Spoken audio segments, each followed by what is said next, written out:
Well, beautiful people, best damn nation. It is Wednesday, and you know what time it is. It is the best damn wrestling podcast. I am your humble host, Brian Renegade, and with me, I have the best damn crew. First of all, I have the chef of all chefs. We call him Senor Fuego. He is the one and only chef. Showtime was happening. Oh, yeah. How you guys doing today?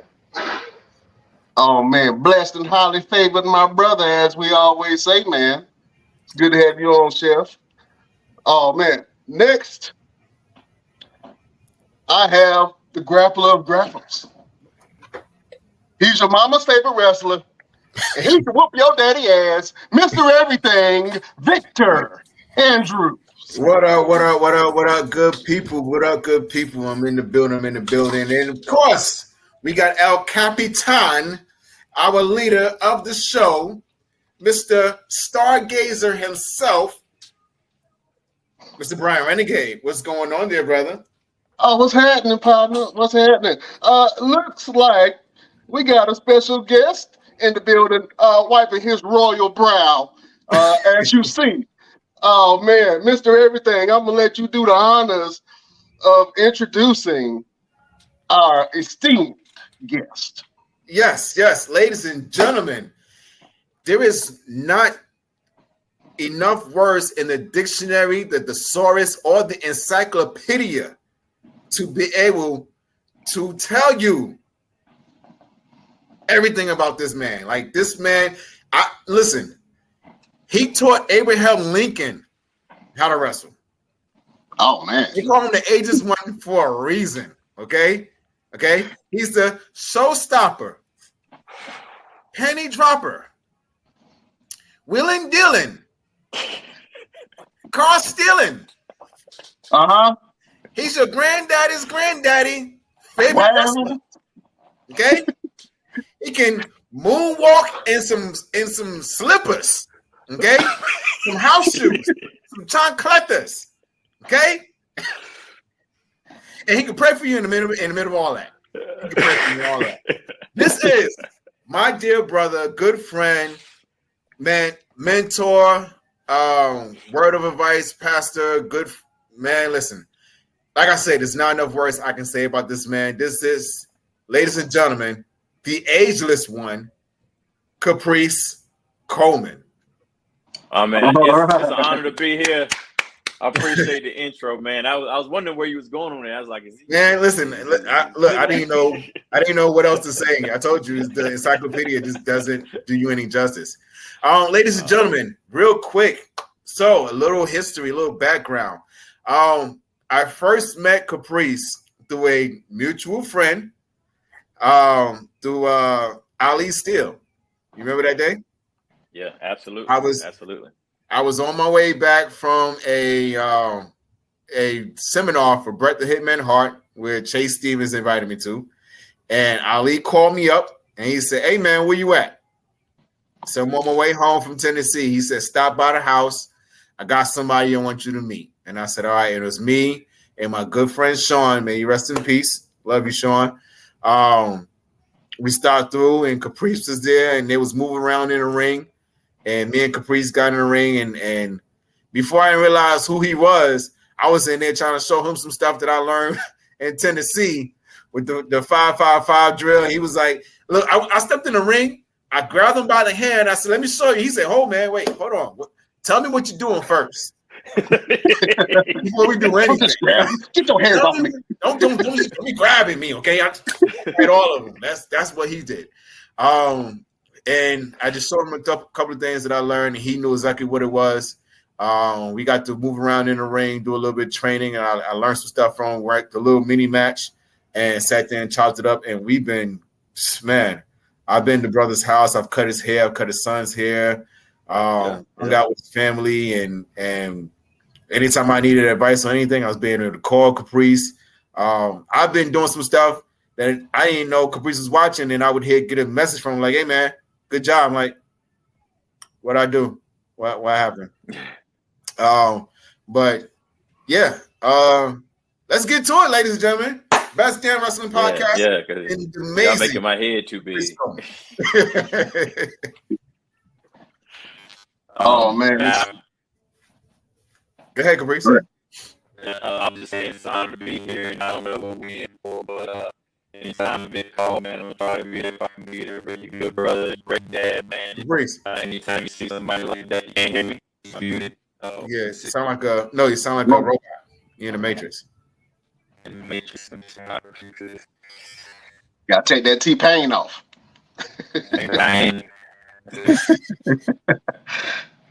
I'm on the Wi-Fi.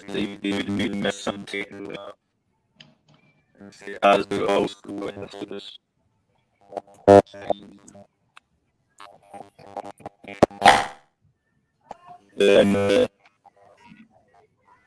Say that again. Nope, no better. Oh man. Let me have you log out and then come back in, and then come back in. Yeah, we'll try that.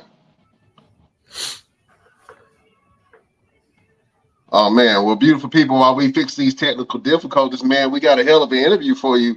Tell a little bit about Caprice's background, man, for people who are not too familiar with his body of work. Man, listen, this man has been all over Ring of Honor. He was a tag team partner with Cedric Alexander when they were in Ring of Honor. They were the CNC Wrestling Factory. They've done a lot of stuff in Japan. Caprice has been all over in Africa, Qatar. He's Qatar champion. He was WrestleCade champion, Ring of Honor tag team champion. He's worked for WWE. He still currently works for Ring of Honor. He's one of the best color commentators to ever grace the tables and the mic. He works alongside Ian Riccoboni. He's been with Omega. He's worked with Matt Hardy, Jeff Hardy, Shane Helms. Like this man needs his flowers, bro. Like he really needs his flowers. He's one of those guys that does not get the credit that he so deserves. Because he's always so giving to others. So, ladies and gentlemen, you're in store for a very, very amazing interview to learn about this man and learn about his career, learn about his path in religion as a pastor, and just really get a chance to get to know Caprice Coleman. And if you haven't, man, go and check out some of the stuff that he's done in terms of wrestling. Go and look him up on YouTube and watch him on Ring of Honor. He's very entertaining, very, very entertaining. I don't think there's ever been a situation where I've been around Caprice and he did not do something that would entertain you. Like you could have a bad day, just be sitting around, and he would walk up and say something goofy or silly. I remember one day I was at a WrestleCade and I was doing a promo for another company. By the way, ladies and gentlemen, anybody that's any wrestlers, young wrestlers, do not do that unless you get permission. That's not good business. But I was doing a promo, and Caprice happened to walk up behind me, and it was a wall behind me. So he's walking by the wall, and he's looking like he's looking for an exit or something.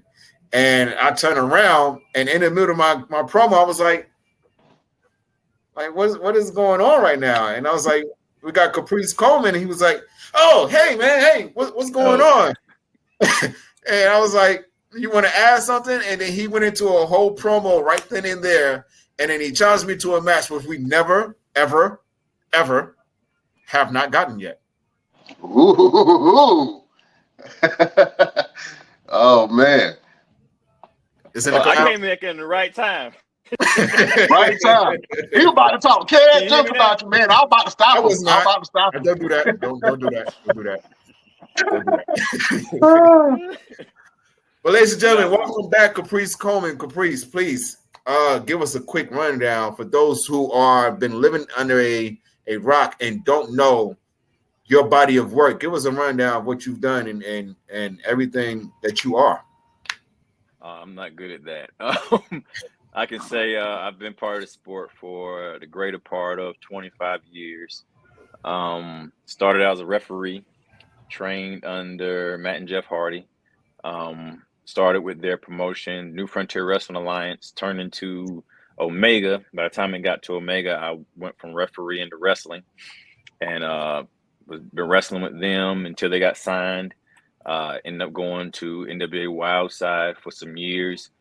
I got a lot of WWE work through that, TNA work, TNT and TNA and all, whatever their name were at the times. And then after that, had some Ring of Honor work, and then I went overseas for a while. Did some contract work for the military, and while I was overseas in Kuwait, did wrestling over there, and still connected with them. Came back to the States in 2009. Went back to NWA Wildside, which was NWA Anarchy, I think, at the time. Mm-hmm. And then Ring of Honor called, WWE called, TNA called, and they were all just trying to see where I was at. And I kind of got the vibe that they felt like I was older by that time. I was always really hot on the indies over there in the magazines of next best thing type deal, but never got a contract. And Ring of Honor called me, and they said they're getting ready to get bought out. They're getting ready to be bought by a big TV station and need some more wrestlers, and they definitely want to bring me aboard when they sign them. If I could hold up, because now like they're talking to me like I'm like 72 years old, bro. And and I was like, yes, of course I can, I could do it or whatever. And they said, we got this idea we want to do, And so they end up being sold to St. Clair Broadcast, and they bring me on. And this time I'm working the indies pretty hard. And when I got back in country, back from Kuwait, everybody was like, hey, what's your rate? And I told them my rate, and it was like, oh, okay, well, we could get Cedric Alexander for so and so and so. I was like, okay, get Cedric Alexander. Like, you know what I mean? Like, threaten me. So I've heard this like 3 or 4 times, and I was like, who is Cedric Alex? What the world? Who is this guy? And so then I see him on the show, and so I called my brother, said, I want to be on the show. And I ended up being on the show, and I think Cedric's like the first match, and he was really, really young at this time. And so I'm kind of shaking my hand, everybody seeing me, being nice to me in the back. Like, I'm really popular to wrestlers, but like the fans, I'm okay. But so after I made my rounds in the back, now I'm playing. But his match goes on, so I'm at the curtain, I'm watching this dude, and my brother, Sweet Dreams, he's watching this dude. And 30 seconds in, we're looking at each other like, this guy has it. Like, it's just some people, they just have it, you know what I mean? And so we introduced each other after that, and just kind of kept in contact, no big deal. And then we would end up at seminars together, and I would say, hey man, you stay at that side of the room, I stay at this side of the room, because they're gonna see us together. They're gonna try to make us the new Ebony Express or Harlem Heat or something. So you just stay in your lane, I stay in mine.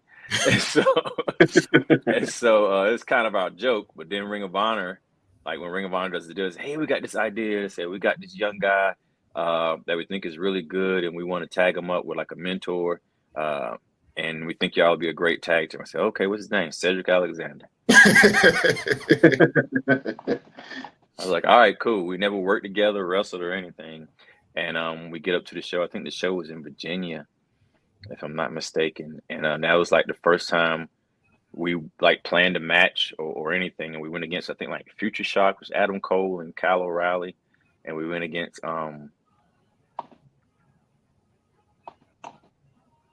I can't think of their names now, but they're a pair of brothers, and they had like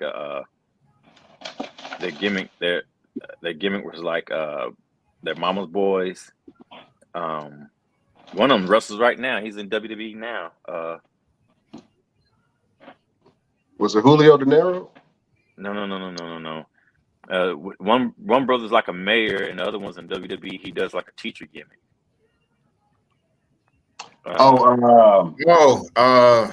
Chase, Andre Chase. Yeah. What was they were anyway.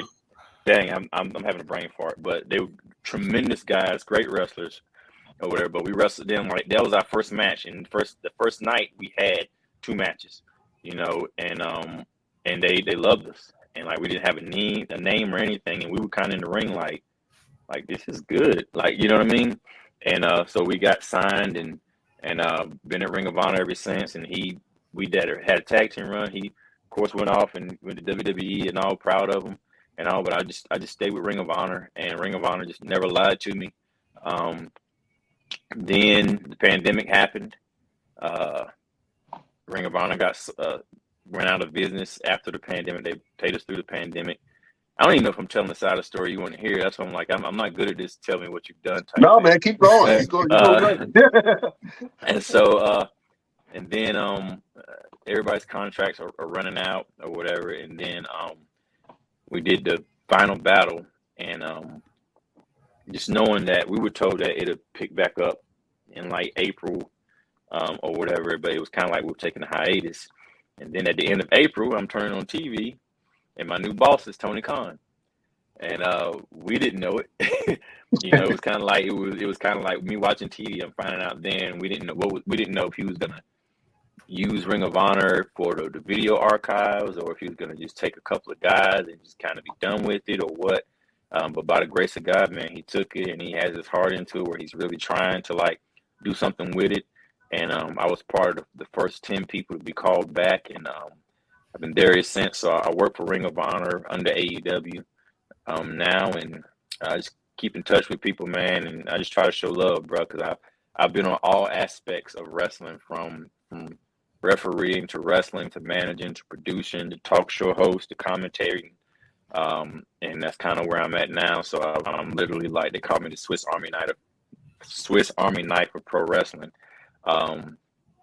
Mr. Versatility.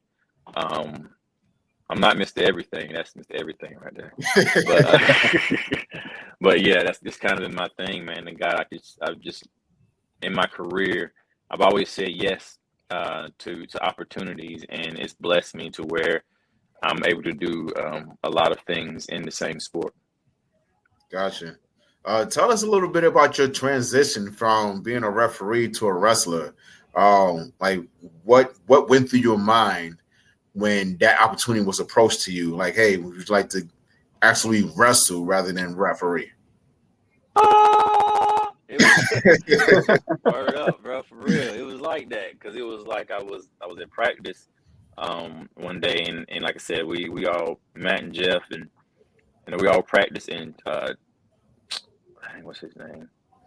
Cameron Grimes' yard. His dad's yard. He had the ring in his yard, and so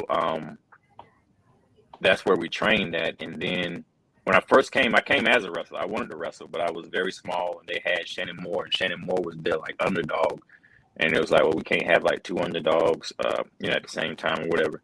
And so when they initially brought me in, it was like, well, you just referee. But then, like I said, I was with them for I don't know how long. I don't want to say a certain amount of time and be wrong, but I was just there at one practice, and Matt was like, hey, I think you're ready. And like when he said that, it was, I don't know what I did, but I want to say I was like, ready for what? Like, you know what I mean? Like, what am I ready for? And he was like, hey, we got this show coming up in Southern Pines. And because I was like, bro, when I was in wrestling, I didn't care what I was doing. When I was refereeing, I was inviting people to the shows to watch me referee. Like, I didn't care. Like, I was part of the show, you know what I'm saying? And so that was kind of my thing. And I had an entrance and everything. I had a theme music for refereeing, bro. Like, I would come down the aisles and jump over the ropes, all that stuff. And I'm serious. And so then when I actually got to wrestle or whatever, I thought it's a big deal. It was a big deal for me. Gotcha.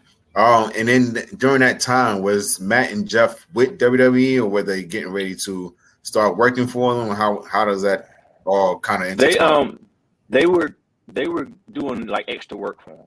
Mm-hmm. You know what I mean? So they were kind of those guys where at the time when you say, hey, I'm wrestling with Omega or whatever, those guys that get beat up on TV, those Hardy Boys, but everybody knew who they were because they were on TV. But some people just thought like that's as far as they would go. But everybody that was around them was like, yo, these guys, like, you know what I'm saying? Or it. And so slowly but surely, people started really like falling in love with them, because they were always who they are now. They always felt they were that way. You know what I'm saying? And so they would go places and they were in character, and Jeff was always wearing the stuff, you know, everywhere they go, they just got attention. You know what I mean? And so, and I think that's a big thing that got them signed as well, is because not only could they wrestle, but they stood out. They stood out everywhere they went. They had the muscles, they had the look, they had the wear, the confidence and all. And so, yeah, it was kind of like, you know, hindsight, it's like I'm looking at these guys like, yo, like, this is it. But I'm thinking Omega's it. You see what I'm saying? I'm thinking like Omega's going to be the next, like one day we're going to be competing with WCW, or you see what I'm saying? Something like that. But then they got picked up, and when they got picked up, Omega was done, but Shannon wasn't signed or anything. So that's when Shannon and Christian York and Shane Helms went to NWA Wildside, and that's when they wanted me to come, and I was supposed to come up there like one time with them, and the week before I was supposed to go, I broke my ankle. And when I broke my ankle, I was on the shelf for, I don't know, two months or something like that. And during the time that I was off, they started going to Tennessee, like Burt Prentice, Memphis, Tennessee wrestling. And they ended up going to WCW. They were gone. And then I ended up going to NWA Wildside there with another carload with Laz and another trainee. His name was Will Powers and Chemo, and this other guys just kind of trickled in type thing. Oh man, now let me ask you a question real quick. Do you remember when you fell in love with wrestling? Yeah, man, I was probably 3 years old, bro, and I turned on the TV and I saw Dusty Rhodes, and I didn't know what pro wrestling was. I was just young, and I just saw him shooting a promo. I want to say it was talking about the devil in the boot or something.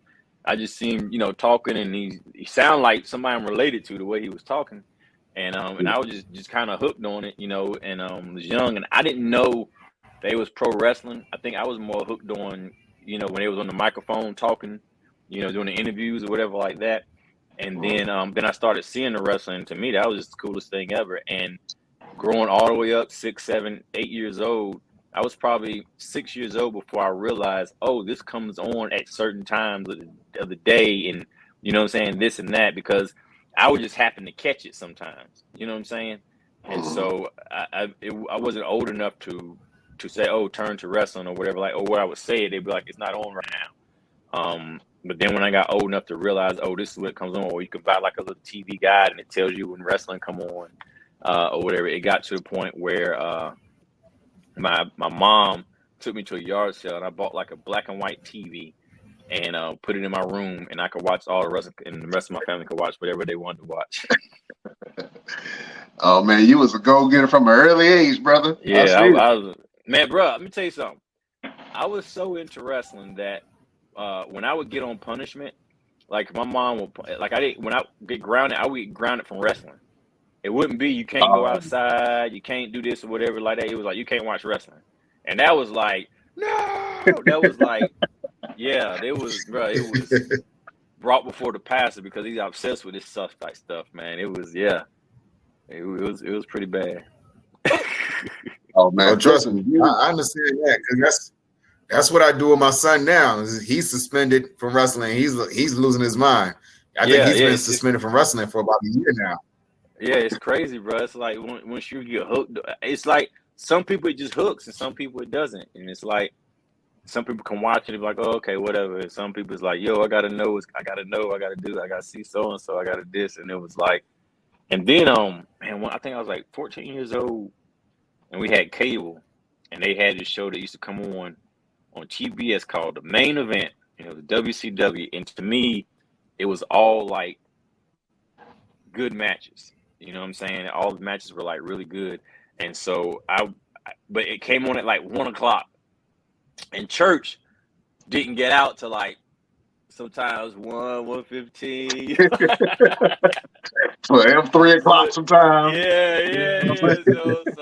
So I'd be in church and just looking at the clock and looking at the pastor, looking at the clock. And the church was like a block away from the house. So I would run home and watch TV or whatever like that. And yeah, that's crazy to remember that type of stuff, man. Oh man, Listen, I want to know who influenced your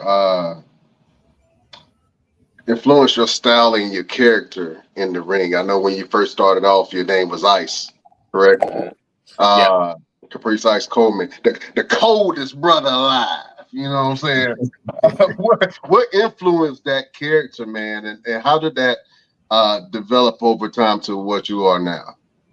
Man, Ice was honestly like a spin off the West Side Story. I don't even know if it's like a musical called the West Side Story. It was like two gangs or whatever. And one of the gang members' name was Ice. And I just thought that was the coolest thing ever. And then Mortal Kombat was out, you know, with Sub-Zero and Scorpio and all that. And there was a wrestler in Omega called Sub-Zero, Marty Garner. And so I was like, well, I can't be, I'm just Ice, you know, I'll be Ice or whatever. And like, I was calling myself Ice before I was wrestling. You know, I was like, well, I'm Ice. I'm, you know, it just kind of stuck. And then I think they let me have it for a while just because I believed in it so much. And then it went from Ice, the coldest brother alive, to like the notorious ICE, which is like I can't excel. Yeah. And just this stuff to build on that. And then wrestling started changing to like more like people using their names and stuff. And so it went from that to Caprice Ice Coleman, and then like just Caprice Coleman. And then after that, you know, it was mostly just Caprice Coleman and whatever moniker would be attached to it at that time. Oh man, that's awesome. You talked about growing up in the church, man. And you know, I think for me, I grew up in the church as well. Was that a difficult? Matter of fact, when did you get called to your ministry? And can you explain a little bit about what your ministry is now and how it plays a role in what you do?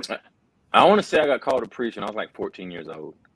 I was raised in the church and all, and around 14, I just started having like these dreams that I was preaching and that I was supposed to preach, and then I had this one dream that this guy was like crossing the street, and everybody was like, "Hey, you're gonna get hit by a car, you know, stop, whatever." And he's kind of looking at them like, "What?" You know, you can tell he's getting ready to cross the street, and he was like, people were like, "He gonna stop, you're gonna get hit by a car," and he couldn't understand what they were saying. I was like, "Hey, stop, you're gonna get hit by a car." He was like, "Oh, thanks, man." It was like he understood, out of everybody, he understood me, Mm. and they told me that like the interpretation of that is that, you know, not only was I going to preach, but I would have a message that anybody could understand. Mhm. And that's kind of been my ministry. And growing up in church and all, mostly like I've done like youth pastor type stuff, and then I had contemporary service where I actually pastored a service for years, and then went overseas, worked under a pastor there, came back and to my home church and was like associate pastor for years. Then we moved to Charlotte, and I started working at the church here in the music department, and then of course ministry there, and then recently, like after the pandemic, you know, a lot of churches kind of stopped having church or whatever like that, and there was a church up the road that didn't have a pastor, and I talked to my pastor about it, and I was like, I just want to help them out so I would just be there. I wouldn't preach every Sunday. I would just be there, just kind of to be a constant. You know what I mean? And so start working, helping them out there. And then they asked me to put in my resume to pastor the church. And I did. I didn't get it. But like the guy that ended up being pastor, he asked me to be his, like, you know, his side.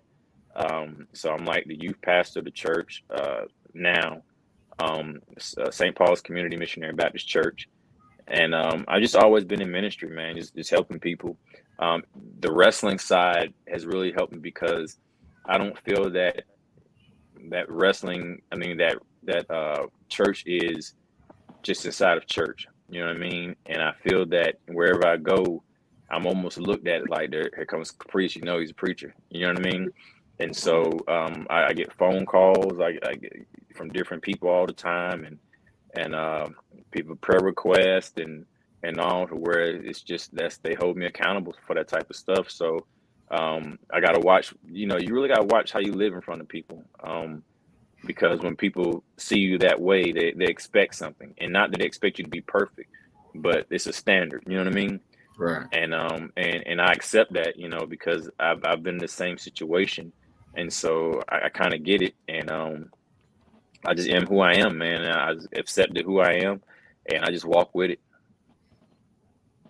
Have you had situations where you had to pray for people in the locker room, or some people were looking for guidance, and they just couldn't, get on the right track?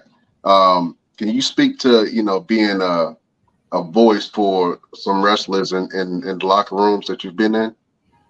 Oh man, yeah, absolutely, man. I've definitely had a, a lot of times where I'm talking to somebody in the locker room or whatever, and we end up praying or something. And I don't make a big deal out of it. All of it's kind of like most of the time, honestly, some people just want to be heard, and it's not like solve a problem or whatever like that. But like, if you could hear a person, and then also being able to let them know, like, okay, now I'm gonna be honest with you. You know what I'm saying? Because Yeah. some people, some people want a pat on the back or whatever like that. But then sometimes, if you always broke or this always happens, sometimes you have to look in the mirror and be like, what am I doing to cause that? You know what I mean? So sometimes there's some practical answer to stuff, and some real life situations and all that. And I think I'm old enough to where people respect my wisdom as well. And so I'm just honest with people, man, and praying. And I've had bro, I could tell you something that happened to me last week that probably blow your mind, bro. It's like I got a phone call from a wrestling promoter that just kind of texts me every now and then.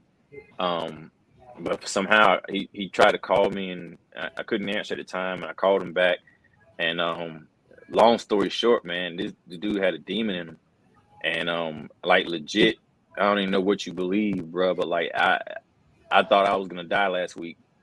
And the reason why is because, I've seen demons before in people, but I've never as loud and as like pronounced as this one was. You know what I'm saying? And it's like the dude couldn't talk.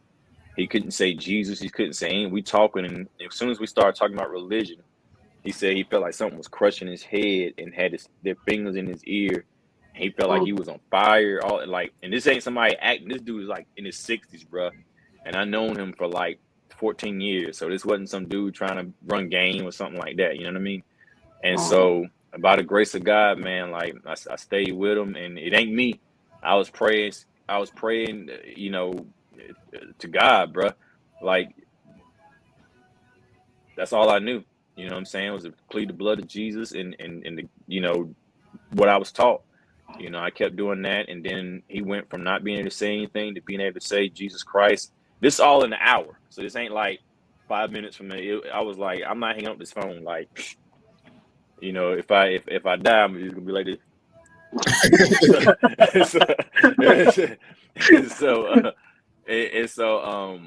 But then like we got to a point where he could talk a little bit, and I told him, is anybody home? And he was like, his wife is home. And maybe 5 minutes later, you could hear his wife, and thank God his wife was a believer. And she's praying on the phone, like she's praying, and she's like, Lee, get out of him, Satan, you get out of him, you demon, you did, and we both praying together. And like a few minutes later, it left. And he was like, hey, who's this? And I was like, Caprice. Like, hey, Caprice. I'm like, Wow. bruh, like, you all right? Like, and he was like, what's going on? And then like slowly but surely, he was like, I am tired. You know what I'm saying? And he was like kind of recalling stuff. And his wife was like kind of freaking out. And I asked his wife, I said, what happened? She was like, well, she was asleep. And next thing she know, he came to the bedroom door and just fell. And he was like convulsing or whatever. And she was explaining like his eyes and all that stuff. And all she heard me praying. So she started praying. And like the Bible says, with 2 or 3 are gathered, and after that, man, we talked some more, and I was able to lead him to Christ. And he definitely, said the name of Jesus Christ and accepted Jesus Christ as personal savior, and all. And was talking about the steps to do from then. And the next day I called him. Like I didn't mess with him no more, but like later on that night, he sent me like, hey, just let I love you. I really appreciate you staying with me or whatever like that. He said, I'm going to bed. So all right. And the next day, that afternoon, sometime he called me, and I was like, "Are you okay?" He said, "Yeah." He said, "I'm okay." He said, "But I feel like I got hit by a truck inside." He said his insides hurt and his outsides hurt. Mm.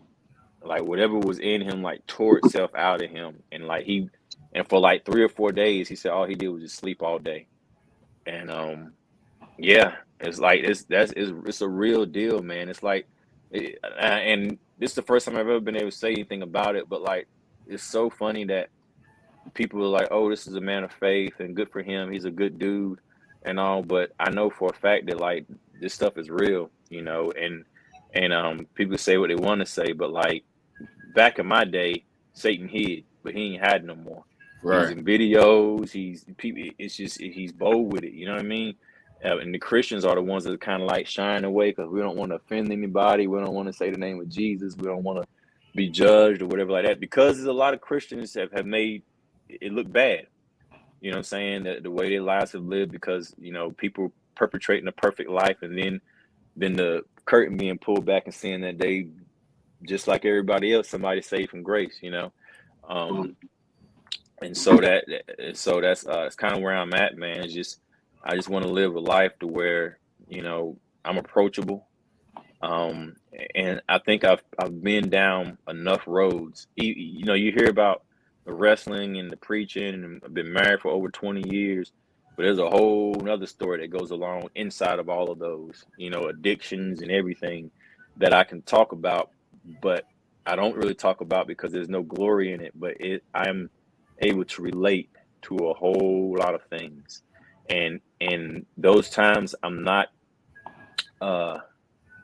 proud of, but what it has allowed me to do is to be able to understand a lot of people that sometimes you just can't say no, and everything ain't just a just do it type thing, and so some people just need love, respect, and be heard, and so it's put me in a place to where I just have to have that ear to treat people the way that I needed to be treated during my times when I was going through those situations. Right. You just mentioned about being married for about 20 years, man. Shine some light on your queen real quick, man. How hard is it for to have a relationship for 20 years long, being a wrestler, man, and being on the road and being busy, and then sometimes coming home, when you do wrestle, a little sore. Talk about how she supports you, man, and in that way. Oh man, you done started a whole other level, bro. My wife, she met me outside of wrestling, so she had no clue I was a wrestler. She knew me from church. Back in the day, my sister and I were gospel rappers. Oh, 1, 2, 3 And to the 4. yeah. Jesus in the house, so open the door now. But There it is. You're dropping an album tomorrow, Jack. So one of the churches that my sister and I went and did gospel raps at, she was part of the choir, and I saw her, and like she's beautiful, and but it was kind of like one of those out of your league beautiful type things. And so it was just kind of like, "Hey, how you doing?" And she spoke back, and I was like, "Okay, But it was just her cousins.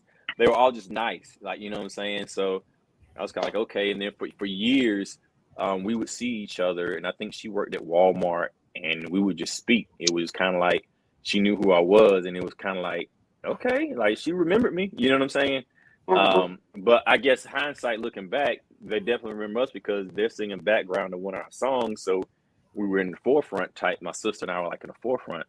And so that kind of just kept on for years or whatever. And then one day I was taking out trash at a complex I was living in.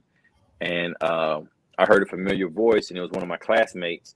And she said, hey, Al, or whatever. She came and talked to me, whatever.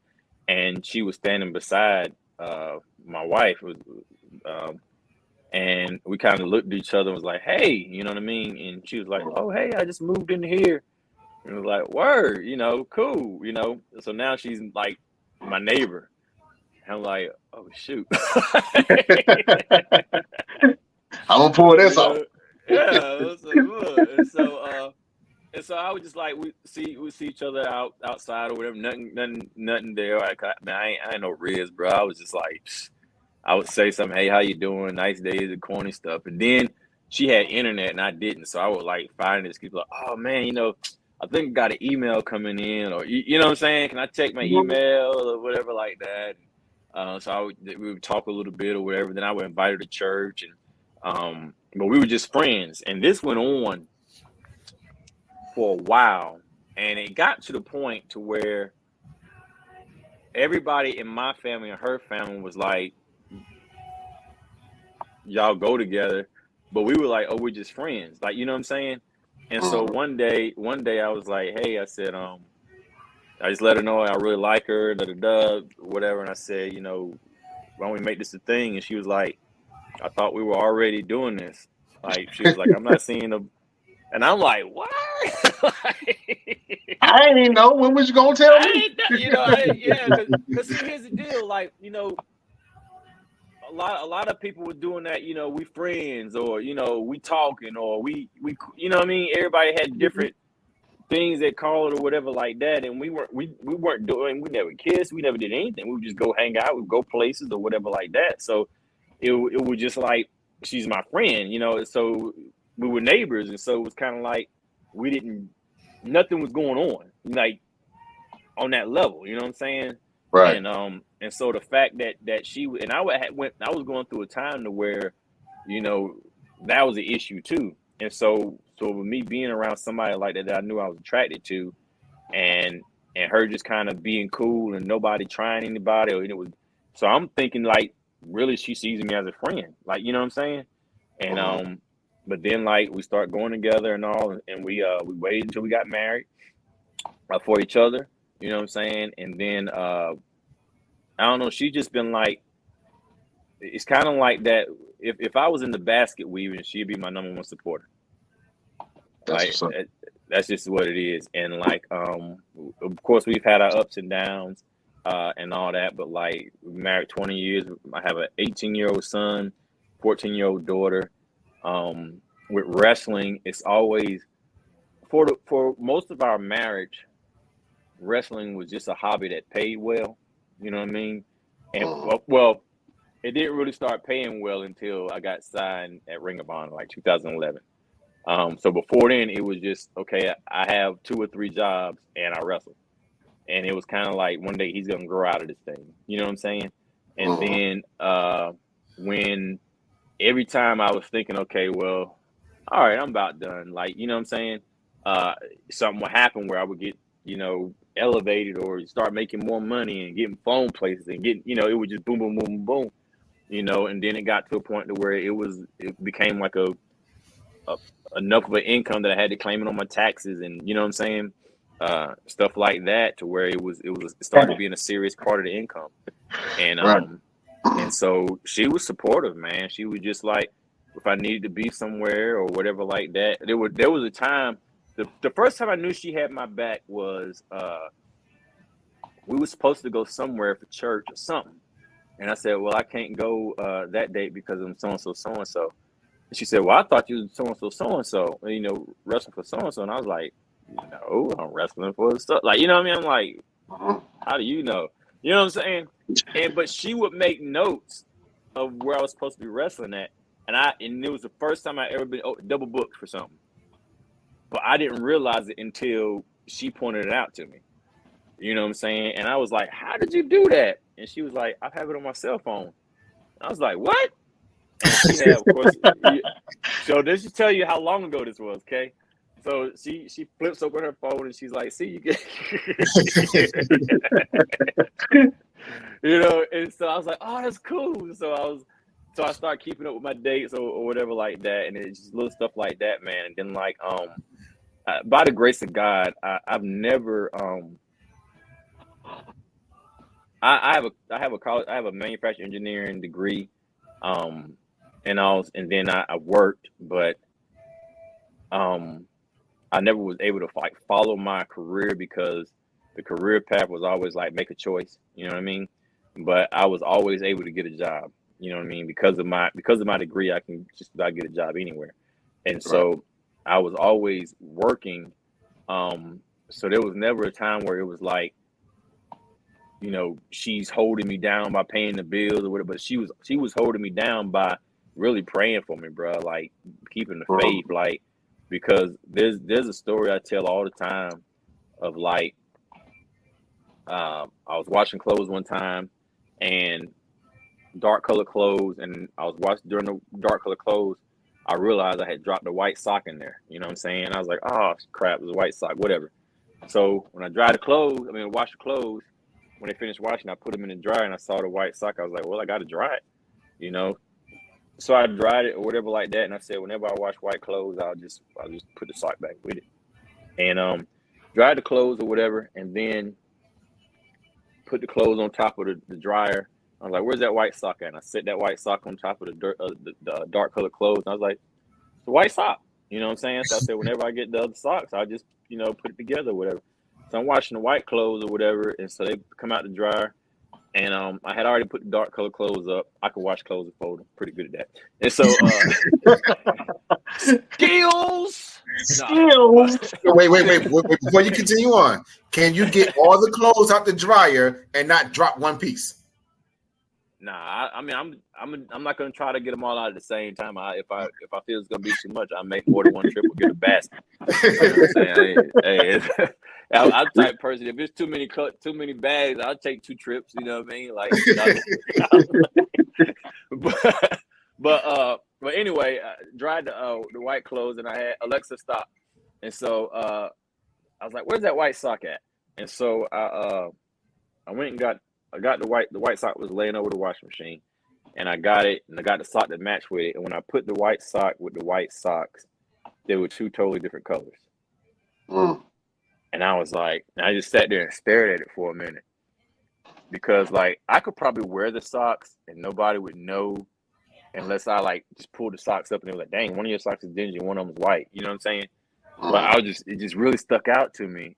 But it made me see, it was like, you know, you're a white sock, but you're around a lot of influence.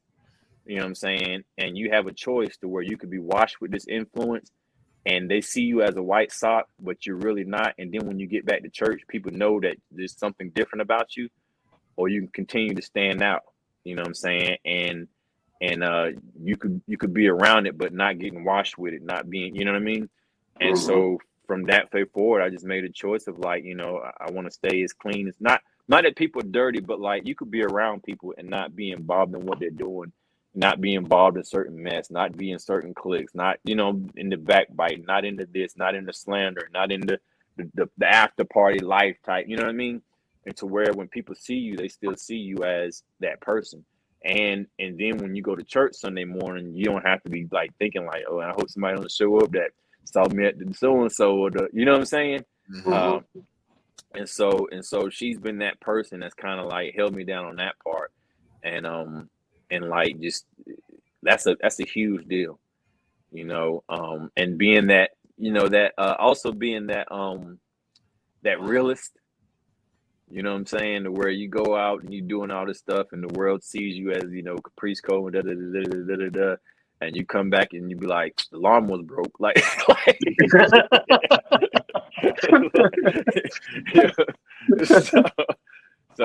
yeah, it's you know, it's that type of relationship, man. And so I thank God for, in 20 years, man, she has, you know, it's a blessing for me to be with her, because she has put up with a lot.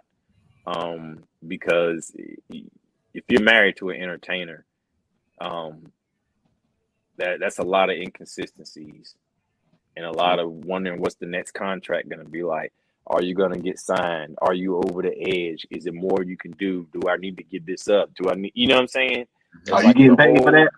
Yeah, am I getting paid? Yeah, exactly. Yeah.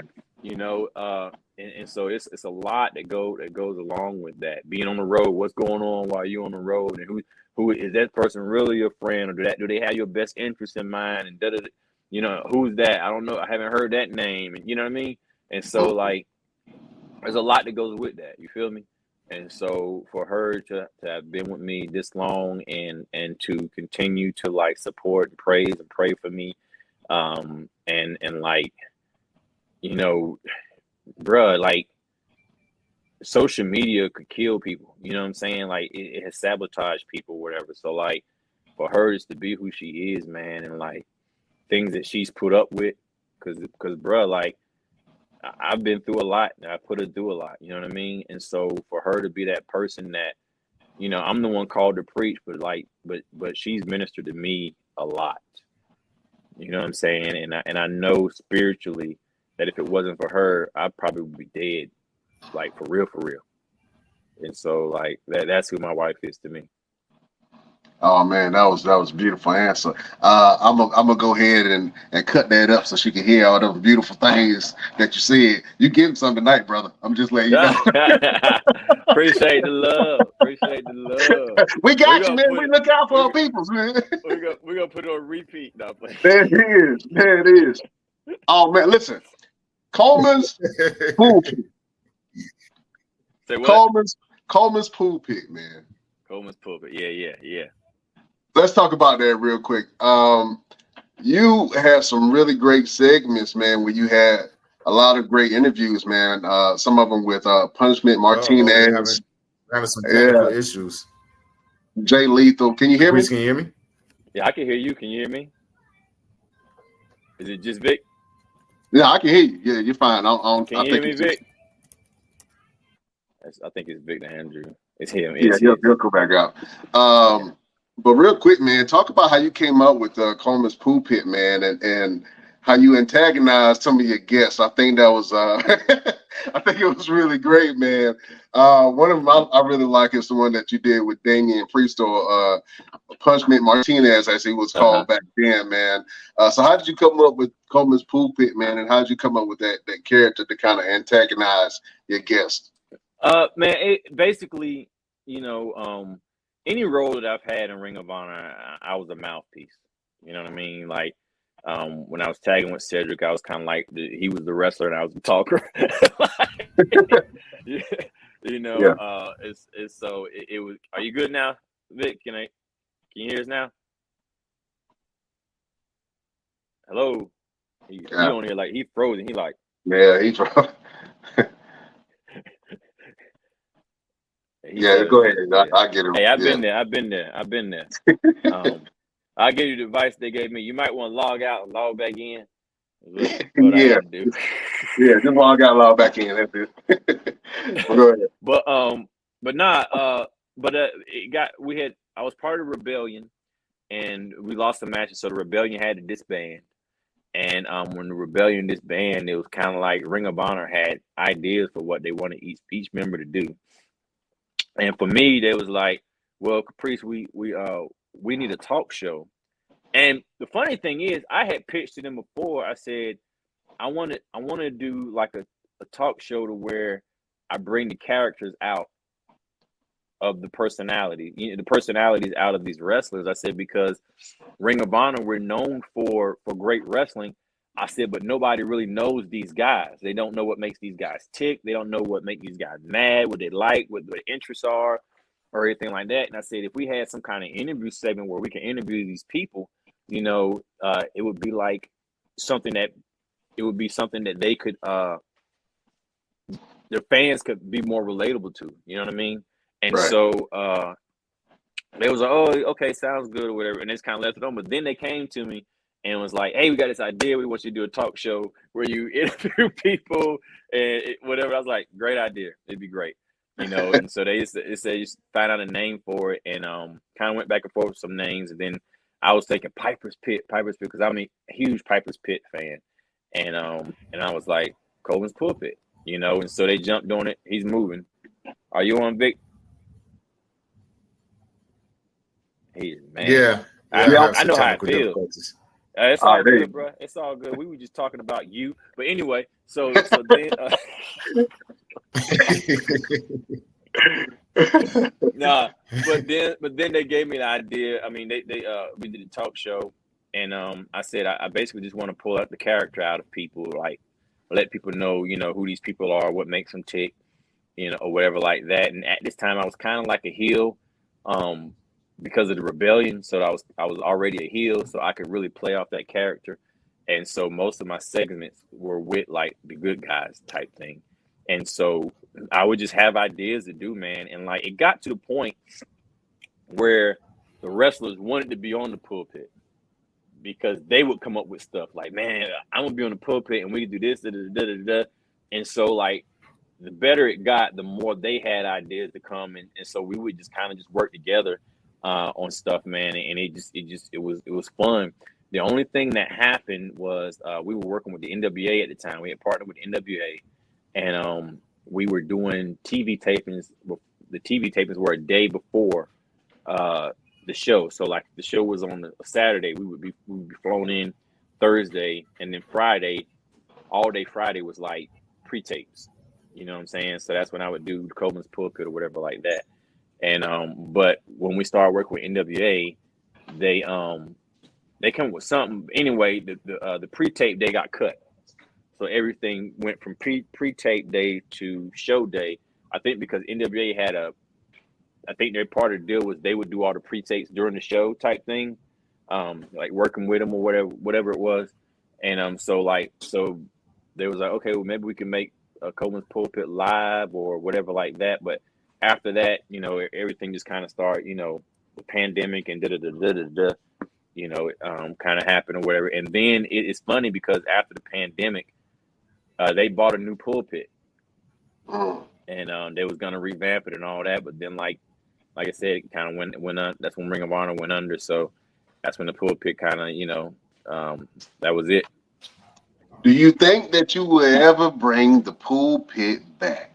Oh, I'd love to. I would love to. Could you always? Oh, go ahead. What was you gonna say? I've always loved. I mean, I like interviewing people.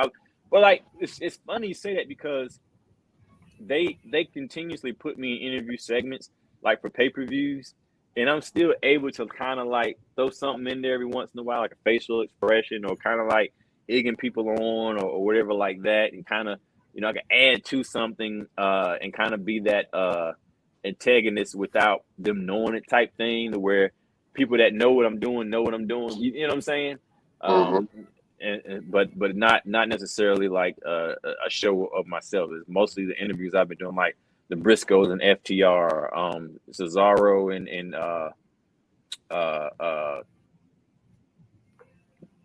dang, I can't think of no names today. But yeah, it sucks, man. But yeah, Kingston.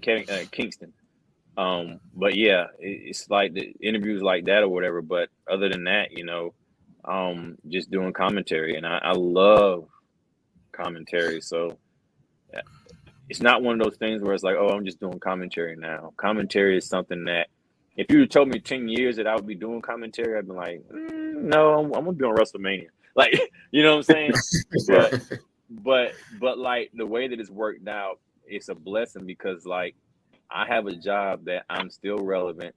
I'm still in the wrestling business, and I'm able to tell the story of people that might not have a story told. And I've also been in all the situations where, especially like talent that is just getting an opportunity, like they've never been on TV before, or they're not on TV a lot, and they're not really known. To me, I've been that person where you get in a shot and then you go to watch your match and the commentators are talking about something that has nothing to do with your match. Like, you know what I mean?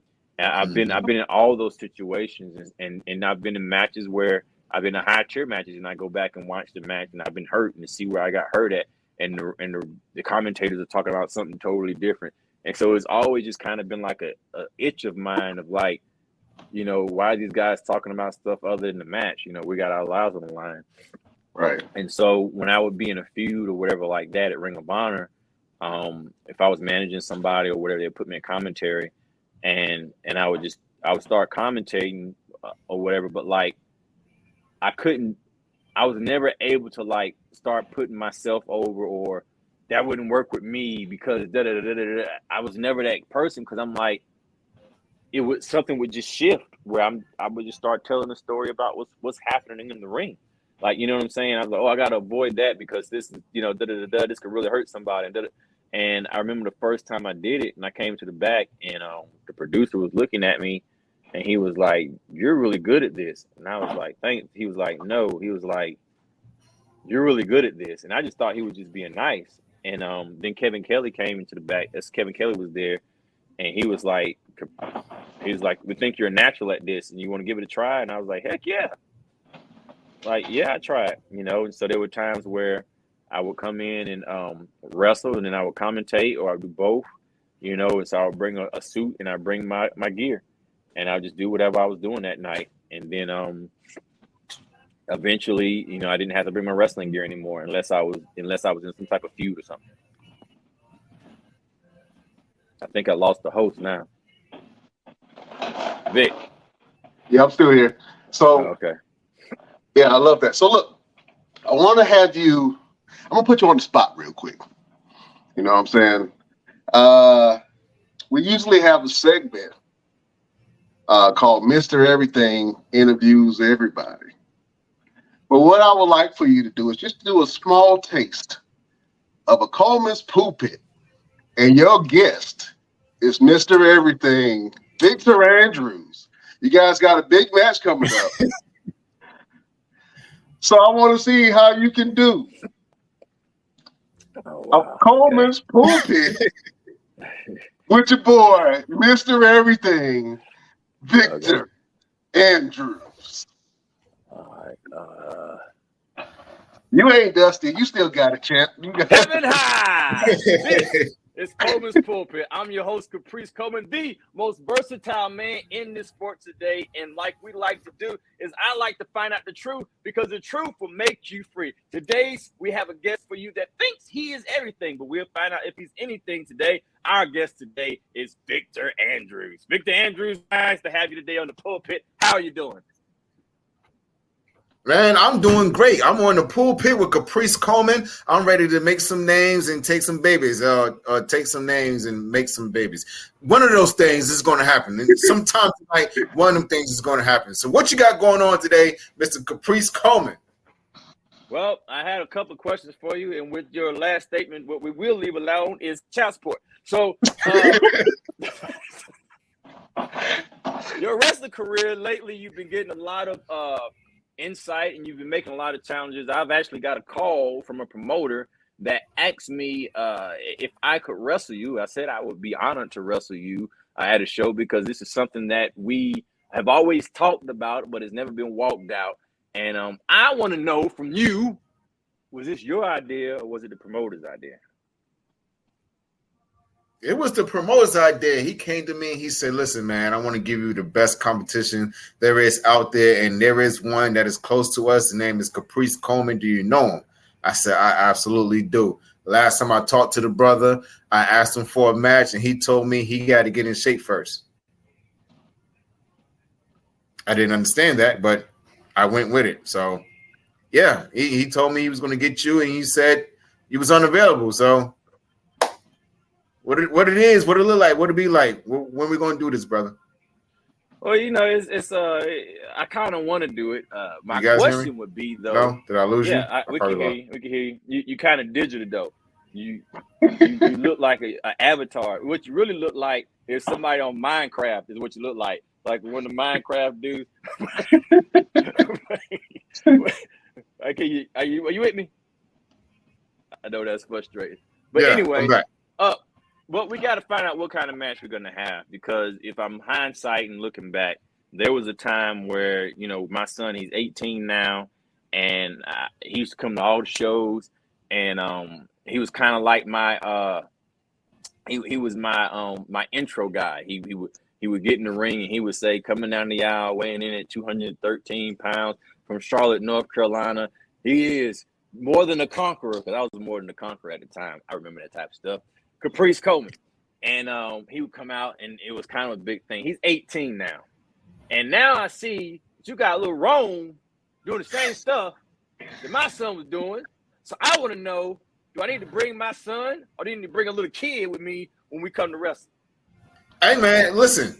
We are a tag team. We are a dynasty. We are a father and son. We're not following what Caprice and Chase did. We're elevating what you attempted to do. Because see, what you guys did was you had Chase introduce you. See, Rome walks out and he's like the motivator, the innovator, the creator, the spectator, the one that's going to get the crowd moving and everybody grooving. He's the one that's going to make sure that Mr. Everything walks out with the win and my opponents lose every single time. So really, you got a kid that's distracting people. Yeah. Absolutely. And this kid has a catchphrase that sounds like the show stopping, crowd popping, body rocking, pulse pounding, heart racer, the handsome face, heartbreaking kid is what it sounds like to me. That's exactly what it is. Exactly what it is. Huh? Y'all just gave Rome. So you gave Rome a catchphrases too? Yes, all of it. And his name is not Rome. If you want to say his name, say it loud, say it proud, and say it with conviction, or keep his name out your mouth. His name is Superstar Rome. Superstar Rome. Superstar Rome. Superstar Rome. That's it, right? That's cool. Well, what we can do is you can bring you, Mr. Everything, and you can bring your son, and you can bring Superstar Rome with you. And I can come with my son, or I can come by myself, and we can finally do this thing. Because you know what? I'm going to be honest with you, bro. You are a fantastic father. I watch what you do. I watch you train. You got a video where you was training your son, and he didn't think he could do anything, and you pushed him to do it, which anybody else would feel like, why is this kid 3 years old and working out? But I didn't say that. Not me. I was like, he's motivating the son, to do stuff. And I don't know if you had the 4-year-old lifted 50 pounds. I don't know what it was. But anyway, by the time the video ended, it started in the morning. But by nightfall, he was doing what you had him to do. And I said, you know what? That is the type of fathers we need in our life right now. Fathers that motivate their children to be able to do all that they could do. So with that, I commend you, bro, because you are one of the real fathers left. And if you are everything, something, a thing, which you are as a father, you're a good father. I can say without a shadow of doubt, you are a good father. But it be everything, it's kind of funny because you have the most versatile man in this sport today and Mr. Everything. Seems like we should be a team, but if you want to challenge, we can challenge. And if you beat me, I will shake your hand and say you are Mr. Everything. How about that? That sounds good to me. In fact, being a team doesn't sound too bad either. Well, I wonder what Ring of Honor is doing. Is doing. Let me answer that real quick. If you guys were a team, what would your team name be?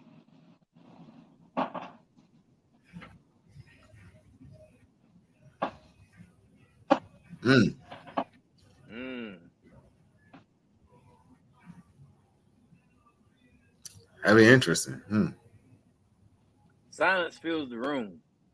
Yeah, throw some names around. You know who would know the answer to that? Who's that?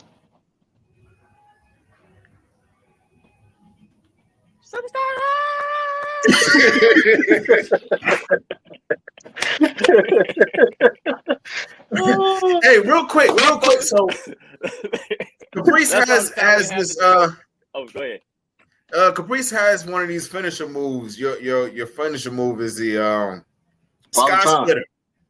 The Sky Splitter. No, he's going back in time a little bit when he was, because not only has he stole my son coming out with me, he has his son. Not only has he stole and giving my catchphrases to his son, he also has wrestling moves that he do like me. He has a black jacket that's just like mine. And I feel like Muhammad Ali because you took all my stuff, man. I'm like the Little Richard of pro wrestling, and I feel like you stole about 3 of my songs. But anyway, what did you gonna say? The Sky Splitter. I was gonna say just that I actually took one of your wrestling moves too, the finisher. Yes, but I I gave you your flowers because I named it Caprice. I mean, I named it Coleman's Blessing because I did ask first. You remember? I did. Absolutely, bro. Absolutely. You called me with great conviction one day, and you asked me to do it, and I was. That's the first time. I said one of the first times that anybody called with that purpose out of respect to do something like that, because other people were like, hey, I've been doing this move. I just don't want you to see it on TV and get mad. You know what I'm saying? And so like always much love, always much respect. I was trying to end off the show so I can get back to reality. You know what I'm saying? Because like, if they ever do this, man, I'm be real with you, bro. We could wrestle, we tear the house down. People get more than their money's worth. And if you need a tag team partner, I'll be there with you, bro. And that's just how I feel about you. I really appreciate that, bro. I really appreciate it. Let's make that happen at Ring of Honor if possible. You know, people think you think I run Ring of Honor or something. No, you know, just people say that. You know what? Let me tell you something. Let me say, just get with Coleman curious, okay? You know what gets Coleman curious is every time I wrestle somebody, I wrestle them or whatever like that. And after the match, they'd be like, "How was the match?" "Oh man, it was good. I appreciate you. You know that was good or whatever."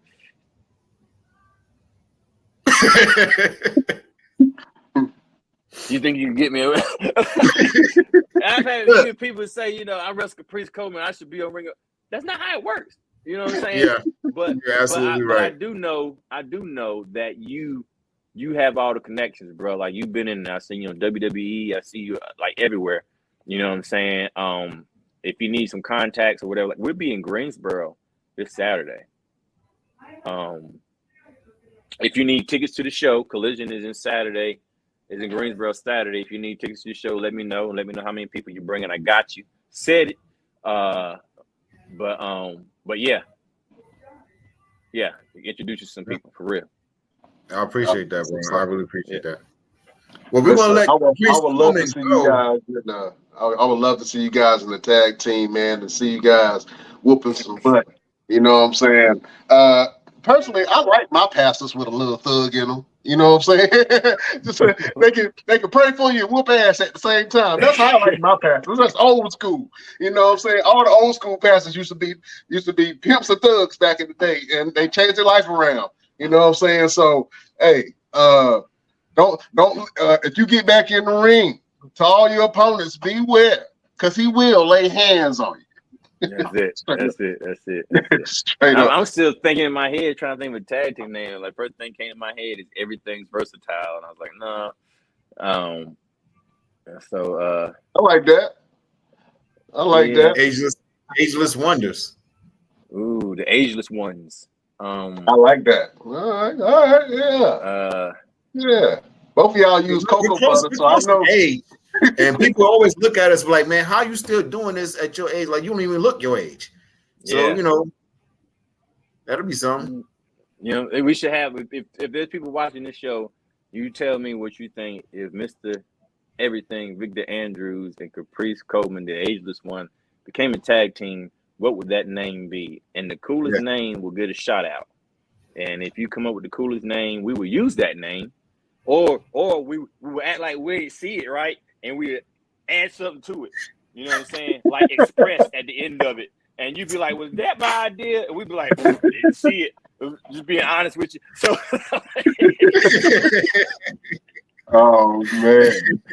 So Best Damn Nation, man, go in the comment boxes, go on our pages. We got all our social medias down below, and comment what you think a great tag team name would be for the Ageless One, Caprice Coleman, and Mr. Everything, Victor Andrews. Man, I love to see it.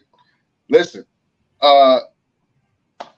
Coleman, we do this thing each and every Wednesday to be able, it's a way for me to do a little ministry myself. You know what I'm saying? Give a word of motivation, say something positive to get people through their week and through their day. We do this each and every Wednesday, and I want you to kind of follow suit. But do you have a final word or a word of motivation for the people that are watching you right now? Yeah, absolutely.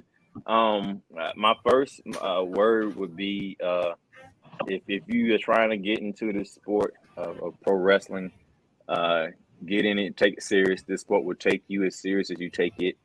You know what I'm saying? Go in there knowing what you want to do. Be able to invest in yourself. Take yourself seriously inside of the ring and outside of the ring.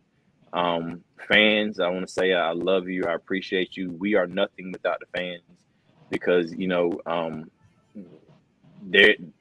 people watching this is what gets us where we're at. You know what I mean? And for everybody else, man, and all encompassed, knowing that, you know, we serve a God that hears you wherever you're at, you know, and that he loves you no matter how far you've gone or where you're at. He still loves you. He cares for you. He wants you to come home. He wants to talk to you, you know, and that you are always, as long as you're alive, every day that you have another chance to get closer to God. And nobody's perfect. And you've probably been church hurt before or whatever like that by somebody that's imperfect. But the thing about that is salvation is for everybody. That means salvation for crazy people and for sane people. So if God can save the sane people, he can save the crazy people too. If somebody crazy hurt your feelings, don't blame them. You know, it's just the fact that this is how this thing works called salvation.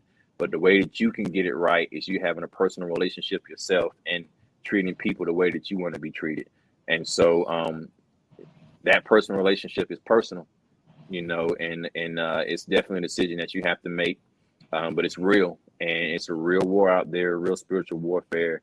And I'm not going to beat you over the head with anything, but if I get a chance to say the name of our Lord and Savior Jesus Christ, that's who I stand for, and that's whose side I'm on. And I thank God that he's on my side as well, and he loves you, and he'd like to hear from you. Oh, man, that was a great word from the ageless one, the fearless, the great Caprice Coleman, man. I can't follow that. Usually I have a good word each and every week, man. I can't follow that. You know? It's just telling the truth, bro. It's just telling the truth, bro.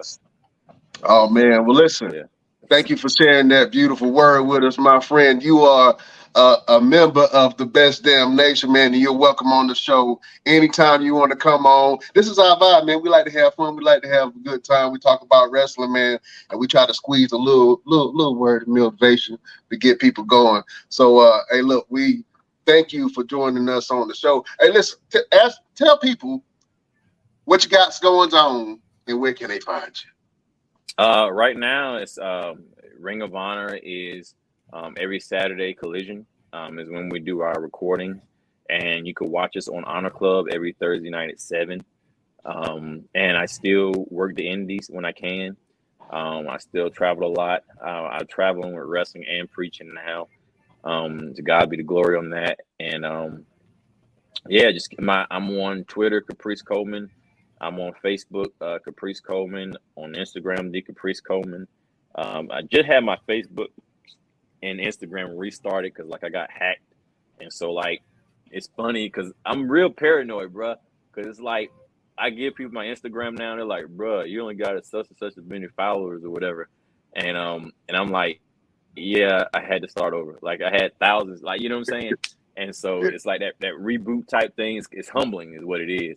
And so but it's still whatever, you know. But I'm on Instagram, I'm on Twitter, I'm on Facebook. I'm on TikTok, you know, but a lot of that stuff, like I said, I mean, I'm just in and out, you know what I mean?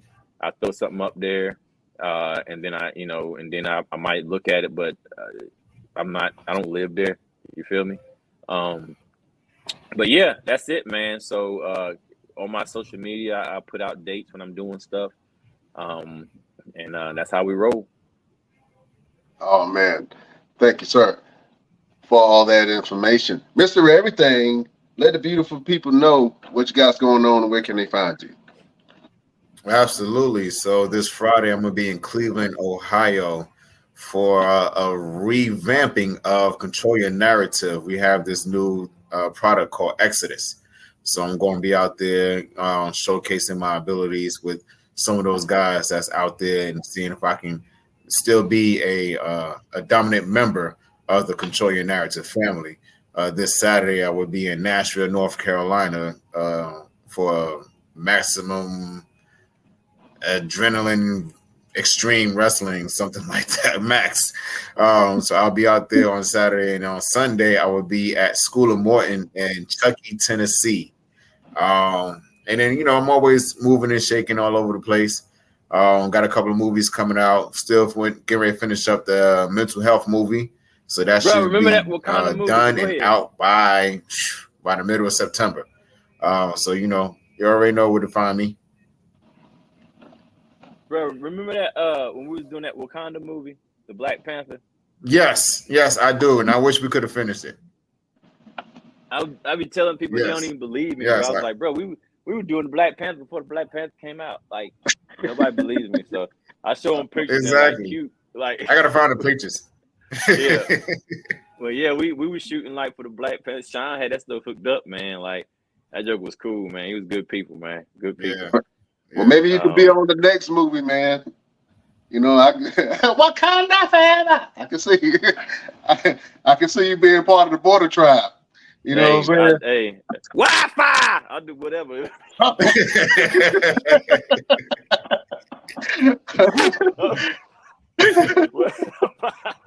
That's awesome, man. Well, listen, man, you can find both of these brothers on their social media pages. My name is Brian Renegade. You can find me on all platforms at Brian Renegade. Hey, listen, fellas, I ain't trying to hold y'all no longer. Thank you guys for being on the show. If you want to follow the show, you can follow all our social medias down below. You know where to get us. You know where to get at us, man. We're going to be watching and listening to Mr. Coleman on Saturday. Go ahead. Wasn't there like another dude that they showed something, but he never showed his face? Yeah.